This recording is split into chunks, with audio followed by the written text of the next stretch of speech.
क्या कोई औरत की हवस इतनी ज्यादा भी हो सकती है कि वो अपने ही पति को मारने के बाद उसी के सामने लगभग 4 घंटे तक शारीरिक संबंध बनाए? लेकिन एग्जैक्टली उस रात क्या हुआ था, उससे पहले हमें आपके सपोर्ट की बहुत जरूरत है, तो प्लीज चैनल को सब्सक्राइब कर दीजिए। 25 जुलाई 2025 बिहार का समस्तीपुर, लगभग रात के 8 बज रहे थे। टुनटुन झा नाम का आदमी जिसे उसकी बहू खाना देती है, खाना खाने के बाद वो सोने की तैयारी कर रहा था। वो आराम से अपने कमरे में अपनी चारपाई के ऊपर सो जाता है। उसके परिवार में उसका बड़ा बेटा सोनू कुमार झा था और सोनू कुमार झा की पत्नी यानी कि उसकी बहू स्मिता देवी। उनके 2 बच्चे थे जिसमें से एक लड़का और एक लड़की थी। सोनू कुमार झा पहले तो पेशे से एक मजदूर था, लेकिन अब वो एक ऑटो ड्राइवर था। लेकिन सोनू के अंदर एक चीज की बहुत खराब आदत थी, वो शराब का बहुत ज्यादा आदी था। वही शराब की बुरी आदत की वजह से सोनू हमेशा अपने घर में लेट आया करता था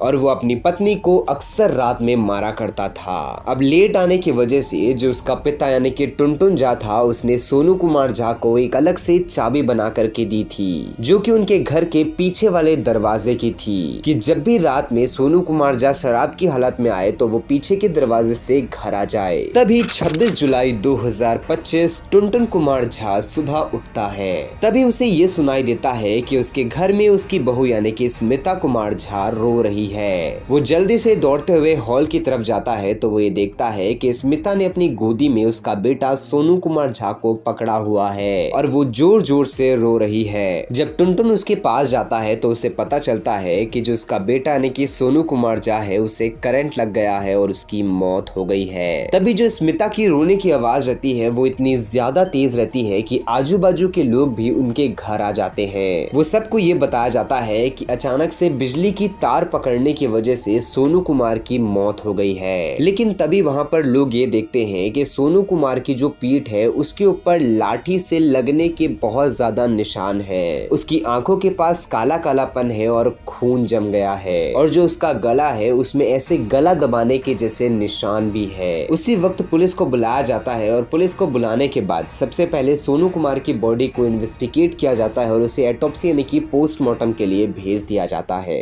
और यहाँ पर जो पुलिस रहती है वो अब सबसे इंटरोगेट करना स्टार्ट करती है। सबसे पहले वहाँ पर देखा जाता है कि क्राइम सीन में कोई और नहीं बल्कि सोनू कुमार झा की पत्नी स्मिता देवी थी। तो सबसे पहले स्मिता से पूछताछ करी जाती है। तो जो स्मिता रहती है उसका बयान कुछ ऐसा रहता है। 1 बजे में गाड़ी चला के ओके बाद हमरा साथ झगड़ा करलक। ओके बाद फिर झगड़ा कह के एक दिन के तो नहीं रहे जे हम बुझतिए डेली के झगड़ा रहे, खाइत पियत रहथिन, डेली झगड़ा करत रहथिन।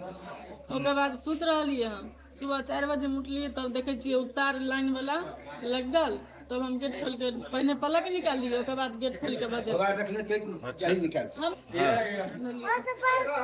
गेट खोल के निकाल लिए, गेट खोल के हल्ला कर लिए, निकाल लिए। गलदर पर उनका निशान केना हो गेल? निशान हमें नहीं देखलिए, लेकिन तो मुंह ई रहे फूटल, खून बहत रहे, पैंट आर में पूरा गंदा लगले है, पैंट आर सब कादू आर लगले है। मोबाइल की नाम भेल अहाँके? सुष्मिता देवी। अहाँ झगड़ा किए होइ छल, कोन बात केलक? झगड़ा हमरा कोनो नया बात नहीं रहे, घर में पूछ सके छी गार्जियन से, मतलब होते रहते रहे। कथी ले होइत रहे, की दिक्कत रहे? पियत खाइत रहथिन तो डेली झगड़ा होबे करत रहे। की नाम भेल? सुष्मिता देवी। हुनकर की नाम रहा? सोनू कुमार। ये बयान देने के बाद जो पुलिस आती है उसे स्मिता का बयान कुछ खास जमता नहीं है, क्योंकि जैसे ही स्मिता से उस निशान के बारे में पूछा जा रहा था जो कि सोनू के गले में मौजूद था, तो जो स्मिता थी वो लड़खड़ा रही थी। अब जो पुलिस आती है उसे कहीं ना कहीं इस चीज के ऊपर शक होता है कि ये सब चीज के पीछे कहीं ना कहीं स्मिता देवी ही हो सकती है। जिसके बाद पुलिस बिना देरी करे स्मिता को हार्ड इंटरोगेशन के लिए अपने साथ लेके जाती है। उससे काफी ज्यादा सख्ती से जब इंटरोगेट किया जाता है तो जो स्मिता रहती है वो अपना सारा सच उगल देती है। स्मिता ये बताती है कि कुछ टाइम पहले जो सोनू कुमार था उसने अपने बच्चों को पढ़ाने के लिए घर में ही एक टीचर बुलाया था, जो कि रोज घर में आता था और बच्चों का ट्यूशन लिया करता था। और वो टीचर उनके ही घर के पास रहता था, जिसका नाम हरिओम कुमार झा था। जो ये हरिओम था वो पेशे से खुद भी एक स्टूडेंट था और वो सिविल सर्विसेज की तैयारी कर रहा था और वो उसी के साथ साथ सोनू कुमार के बच्चों को भी उनके घर में ही आकर के पढ़ाया करता था। लेकिन जो सोनू कुमार था वो हर रोज शराब पीकर के आता था और स्मिता को मारा करता था। तभी एक दिन जब हरिओम स्मिता के बच्चों को पढ़ाने के लिए उसके घर में आता है तो हरिओम ये चीज देखता है कि स्मिता के हाथ पर और उसके फेस पर काफी ज्यादा चोट के निशान हैं। हरिओम स्मिता से बार बार वो चोट के पीछे का कारण पूछने की कोशिश करता है, लेकिन जो स्मिता रहती है वो उसे कुछ भी नहीं बताती। तभी जो हरिओम रहता है वो प्यार से स्मिता से बहला फुसला करके वो चोट के पीछे का कारण पूछता है कि जो उसका पति सोनू कुमार झा है वो रोज रात को शराब पी करके आता है और उसे बहुत बुरी तरीके से मारता है। तभी जो हरिओम रहता है वो स्मिता से थोड़ा प्यार से बात करने लगता है और उसे ये कहता है कि वो तुम्हारे पति के लिए तो कुछ नहीं कर सकता लेकिन वो तुम्हारा ध्यान जरूर रख सकता है। जिसके बाद जो हरिओम रहता है वो अपने घर चला जाता है। लेकिन दूसरे दिन से जब हरिओम बच्चों को ट्यूशन पढ़ाने के लिए स्मिता के घर आया करता था तो वो स्मिता के साथ काफी ज्यादा समय बिताता था और धीरे धीरे जो हरिओम और स्मिता थे ये दोनों के बीच में अफेयर स्टार्ट हो जाता है। अब अक्सर पूरे दिन जो सोनू कुमार झा था वो तो ऑटो ड्राइवर होने की वजह से घर से बाहर रहता था और जो स्मिता रहती थी वो अपने बच्चे और ससुर के साथ अकेले रहा करती थी। अब जब उसका ससुर आराम करता था उसके बच्चे खेलते थे तो वो हरिओम को घर में बुलाती थी। धीरे धीरे हरिओम और स्मिता के बीच में फिजिकल रिलेशनशिप बनने लग गए थे और वक्त के साथ साथ इनके फिजिकल रिलेशनशिप काफी ज्यादा कॉमन हो जाते हैं। लेकिन तभी एक दिन अचानक से जो स्मिता का लड़का रहता है वो स्मिता और हरिओम को फिजिकली इन्वॉल्व हुआ देख लेता है। उस वक्त तो वो स्मिता यानी कि उसकी माँ से कुछ नहीं कहता, लेकिन जैसे ही रात के वक्त उसके पिता आते हैं तो वो अपने पिता को सब कुछ बता देता है कि उसकी माँ और हरिओम ये दोनों फिजिकली इन्वॉल्व थे। जिसके बाद होना क्या था, जो सोनू कुमार रहता है वो अपनी पत्नी स्मिता से बहुत ज्यादा लड़ाई करता है और उसे काफी ज्यादा मारता है और जो हरिओम रहता है उसे अपने घर आने से भी मना कर देता है। लेकिन यहाँ पर जो स्मिता और हरिओम थे ये दोनों एक दूसरे के बिना रह नहीं पा रहे थे।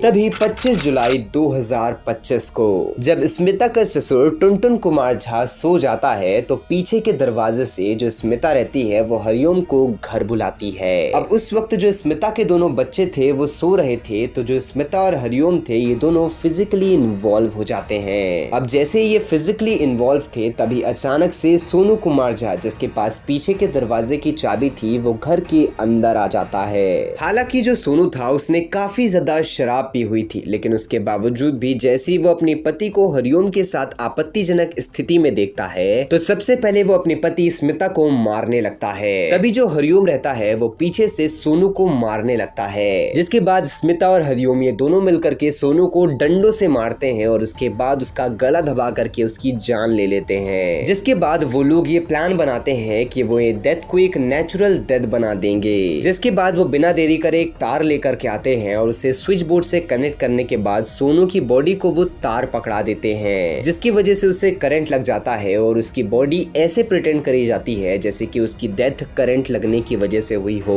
जिसके बाद उसी की डेथ बॉडी के सामने जो स्मिता और हरिओम रहते हैं ये दोनों लगभग 4 घंटे तक फिजिकल रिलेशनशिप बनाते हैं। जिसके बाद जो हरिओम रहता है वो तो अपने घर भाग जाता है और जो स्मिता रहती है वो रोने की एक्टिंग करने लगती है। नाउ हालांकि जो स्मिता है उसने प्लान तो काफी अच्छा किया था लेकिन अभी वो सलाखों के पीछे है और जो हरिओम है वो तो हालांकि अभी फरार है, पुलिस उसे जल्द ही पकड़ लेगी। लेकिन आपको क्या लगता है उस पूरे घटना में सबसे बड़ी गलती किसकी है? आप अपनी ओपिनियन कमेंट बॉक्स में जरूर बताइएगा। बाकी अगर आप ऐसी ही क्राइम डॉक्यूमेंट्रीज देखना चाहते हैं तो हमारे इस चैनल को सब्सक्राइब करके बेल आइकन कॉल पे सेट करना मत भूलना। मैं मिलता हूँ आप लोगों से नेक्स्ट वीडियो में।